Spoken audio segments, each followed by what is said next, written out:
I love Mohammad, I love Mahadev. बताइए, महादेव पूजा का विषय है कि लव का विषय है? ये महादेव की अवमानना है, मोहम्मद की हमको नहीं पता है, मोहम्मद वाले जाने। ये महादेव का असम्मान है, महादेव का अपमान है। महादेव के साथ ऐसी भाषा का प्रयोग हम लोग नहीं करते हैं।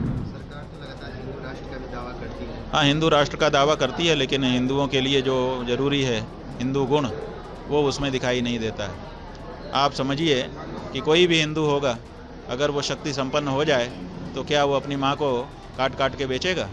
ऐसा तो नहीं हो सकता।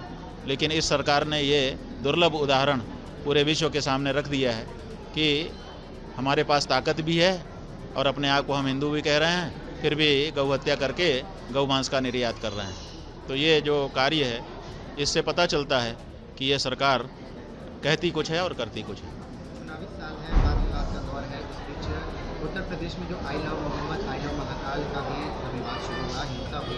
क्या लगता है, चुनाव को लेकर हो रहा है या फिर साजिश? ये असली मुद्दों से जनता का ध्यान भटकाने के लिए।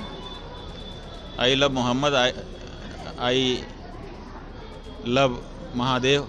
बताइए, महादेव पूजा का विषय है कि लव का विषय है? ये महादेव की अवमानना है, मोहम्मद की हमको नहीं पता है, मोहम्मद वाले जाने।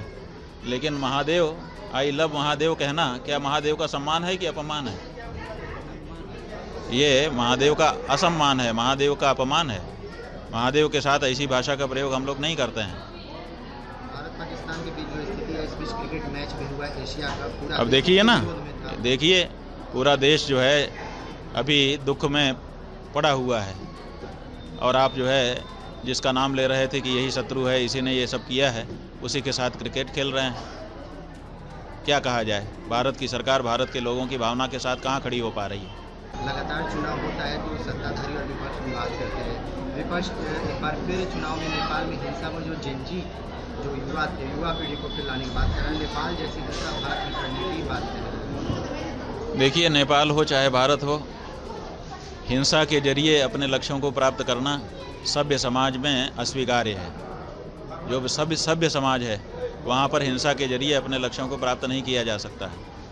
हम एक ऐसा लोकतंत्र देख रहे हैं जिसमें संसद भवन को ही फूंक दिया जाता है।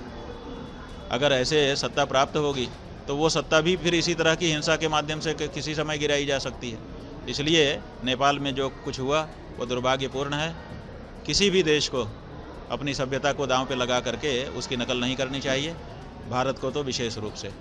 अगर आपके पास उंगलियों में आपकी ताकत है, आप अपनी उंगली में ताकत को क्यों नहीं पहचान रहे हो? जब चुनाव आए आप क्रांति कर दो बटन दबा करके। तो जब बटन दबा करके आपको क्रांति करने का मौका है तो आप हिंसा का क्यों सहारा लेंगे? वोटर वेरिफिकेशन हुआ, घुसपैठियों का मुद्दा भी बना रहा। भाई, घुसपैठिए किसकी सरकार के समय में आ गए? उस सरकार को पकड़ा जाना चाहिए और उस सरकार को अपनी जिम्मेदारी स्वीकार करना चाहिए जनता के सामने आकर के कि मेरे सरकार के समय में घुसपैठिए आ गए। क्यों नहीं आपने उनको रोका? आप सरकार में बैठे थे, आपके रहते हुए कैसे घुसपैठिए आ गए?